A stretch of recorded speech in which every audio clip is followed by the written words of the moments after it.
గ్రామస్తులందరూ కూడా పారిశుధ్యాన్ని కాపాడాలని, ఆరోగ్యంగా ప్రతి ఒక్కరు కూడా జీవించాలని 24/6/2024 నుండి 4/7/24 వరకు కూడా ఈ కార్యక్రమాన్ని వారోత్సవాలుగా, పారిశుద్ధ్య వారోత్సవాలుగా ఈ కార్యక్రమాన్ని పంచాయతీ ద్వారా మరి జరపబడుతున్నది. కాబట్టి ప్రతి ఒక్కరు కూడా పారిశుద్ధ్యాన్ని కాపాడుకుంటూ మీరు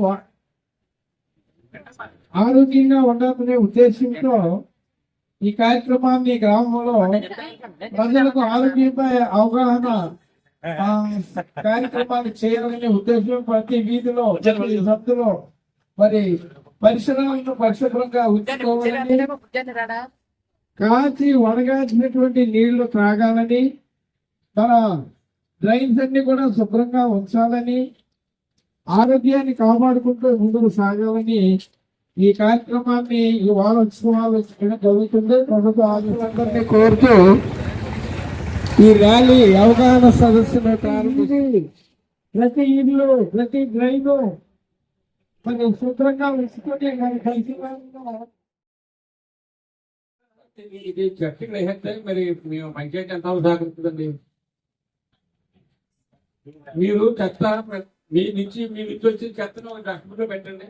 ఎదురుగా ప్రతిరోజు కూడా ప్రతిరోజు మన ట్రాక్టర్ మీరు ఇక్కడ చెత్త పడితే ఎంతవరకు శుభ్రం చేస్తాం.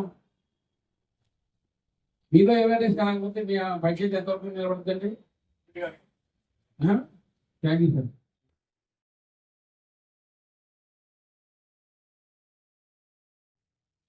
గ్రామంలో మన వీధిని మనమే శుభ్రం చేసుకోవాలి. మన ఇంటిని మనం ఎలా శుభ్రం చేసుకుంటున్నామో మన గ్రామాన్ని మనం శుభ్రం చేసుకుంటేనే మన అందరం కూడా ఆరోగ్యంగా ఉండగలుగుతాం.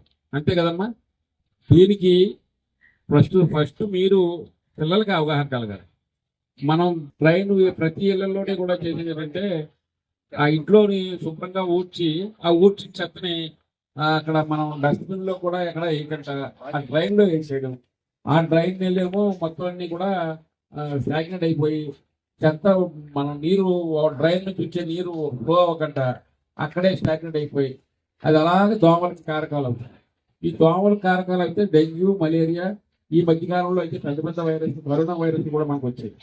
అంటే మన ఆరోగ్యం ఎవరైతే ఆరోగ్యంగా ఉన్నారో అప్పటి వరకు అంటే డెంగ్యూ అనేది, ఈ వైరస్ అనేది మన మీదకి వచ్చినప్పుడు మనకి సరిగ్గా ఉంటే కనుక మనం దాన్ని తట్టుకోగలిగింది బాడీ. చాలా మంది ఏమాత్రం అనారోగ్యంతో ఉన్న వాళ్ళందరూ కూడా చనిపోవాల్సిన పరిస్థితి. అంటే అంత పెద్ద వైరస్లు అప్పుడప్పుడు వస్తాయని మనకి అది కూడా ఆరోగ్యంగా లేని వరకు మరీ అఫెక్ట్ అయ్యి చనిపోయాడు. అంటే ప్రతి ఒక్కరూ కూడా ఈ ఆరోగ్యం మీద అవగాహన పొందాలని చెప్పేసి మన ఈ గవర్నమెంట్లో ఒక మనకి మన 24వ తారీఖు నుంచి 4/7 వరకు కూడా ఈ కార్యక్రమాన్ని గ్రామాన ప్రతి వీధికి కూడా అవగాహన కల్పించాలని చెప్పేసి ప్రభుత్వం ఆదేశించింది. మన రాష్ట్ర ముఖ్యమంత్రి వర్యులు చంద్రబాబు నాయుడు గారు, అలాగే మన పంచాయతీరాజ్ మినిస్టర్ పవన్ కళ్యాణ్ గారు కూడా ఈ విషయంలో అందరికీ అవగాహన కల్పించండి. మీరు ఇంట్లో ఉండవు కాదు, పిల్లలకి ముందు మరి ముఖ్యంగా స్కూల్స్లోని, అలాగే వీధుల్లోని, గ్రామాల్లోని అందరూ కూడా వాళ్ళకి అవగాహన కలిగితే కొంత ఉంటుందని చెప్పింది. అయితే ప్రతి ఒక్కరు కూడా ఈ టైంలో కాచి వడకాల్సిన నీళ్ళే కాదు. అంటే ఇది పూర్తిగా కాచి వడకాల్స్తే నీటిలో ఉన్న బ్యాక్టీరియా ఏమైనా ఉంటే చనిపోతుంది. మేము మా వరకు గ్రామంలో మేము మంచిగానే క్లోరినేట్ చేసిన వాటర్ పంపుతున్నాం. అలాగే ఎంతవరకు క్లోరినేట్ అయింది అనేది క్లోరస్లో పెట్టి మేము అప్పటికప్పుడు చూపించి మా పై అధికారులు కూడా తెలియపడుతుంది. కానీ ఈ దారిలో ఎక్కడైనా ఏమైనా లీకేజ్ వచ్చినా సరే ఆ లీకేజీలు మాకు తెలియదు కదా. మీ ఏరియాలో ఏమైనా ఉంటే కనుక పంచాయతీ తెలియపరచండి అమ్మా. పంచాయతీలో మేము వెంటనే దాన్ని అరెస్ట్ చేయడానికి అంటే ఆ లీకేజెస్ని అరెస్ట్ చేసి శుభ్రమైన నీళ్ళు అందించడం జరుగుతుంది. మేము మా స్టాఫ్ పెట్టి అందరినీ కూడా వీధిలో పంపించి శుభ్రం చేయడం, అది ఎక్కడెక్కడైతే లీకేజ్ ఉన్నాయో అవన్నీ గుర్తించి చేస్తున్నాం. విలేజ్లో కూడా ఇటీవల ఈ మధ్యకాలంలో మొత్తం ఎక్కడైనా లీకేజెస్ కానీ అలాగే గుర్తునే నీరు పట్టుకున్నారు కొంతమంది. ఆ పట్టుకున్న తర్వాత బకెట్లు లేక బిందులు నిండిపోయిన తర్వాత నీరు అలా పోతున్నారు. దానివల్ల ఆ పైన ఉన్న వాళ్ళకి నీళ్ళు అందట్లేదు.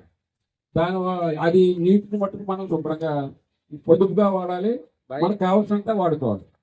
కొన్ని ఏరియాల్లో అయితే ఢిల్లీలో ఈ మధ్యకాలంలో మీరు అందరూ చూసి ఉంటారు, అసలు నీళ్ళే లేక వాళ్ళు ప్రస్తుతం స్నానాలు కూడా 2 రోజులు చేస్తున్నారు. మన ఇండియాలో ఈ కారణం వస్తుంది అనుకోలేదు, ఇది మనకు కలుగుతుంది అనుకోలేదు. కానీ మన ఇండియాలోనే ఢిల్లీలో ఇప్పుడు ప్రస్తుతం నీటి పెద్దలతో కేజ్రీవాల్ ప్రభుత్వం చాలా ఇబ్బందులు పడుతున్నారు. అందు గురించి మన వరకు రాదేమనుకున్నాం, కానీ మన ఇండియాలో కూడా ఎక్కడో గల్ఫ్లోనే అక్కడ వాటర్ ఉండదు ఇక్కడ అనుకున్నాం, కానీ ఇక్కడికే వచ్చేసినాం. అంటే మనకి కనీసం అవేర్నెస్ లేక ఈ పరిస్థితులు ఉత్పన్నం అవుతున్నాయి. కాబట్టి మీ అందరికీ అవేర్నెస్ చేయడం కోసం, అలాగే ఈ పారిశుద్ధ్య వారోత్సవాలు చేసి ప్రతి ఒక్కరికి వీధిన కూడా చెప్పడం కోసం మేము ర్యాలీలు ట్రైనింగ్ చేస్తాం. అలాగే బీచ్కి వెళ్తాం. అలాగే ట్రైన్లోనేమో మనం పునాయిలు కానీ అలాగే మలాంటివి కానీ డ్రైన్స్కి దోవల మందులు అవి స్ప్రే చేస్తున్నాం. కానీ వీటికి ముఖ్యంగా మీరు కూడా మాకు సహకరిస్తే గ్రామస్తులందరూ కూడా పంచాయతీని మనం ఆరోగ్య పంచాయతీగా ఉండగలుగుతానికి మీరందరూ సహకరించాలని. ఇప్పుడు ఇక్కడికి వచ్చినట్టే మనం మాస్టర్ గారు రాజపల్లి మాస్టర్ గారు ప్రిన్సిపల్ గారు వాళ్ళు మనమందరము పారిశుద్ధ్య వారోత్సవాల్లో తెలియజేసినటువంటి మాటలన్నీ కూడా గ్రహించి కాచి చల్లార్చినటువంటి నీళ్ళనే త్రాగుదాం. డ్రైన్లో చెత్త వేయకుండా పరిశుభ్రంగా ఉంచుదాం.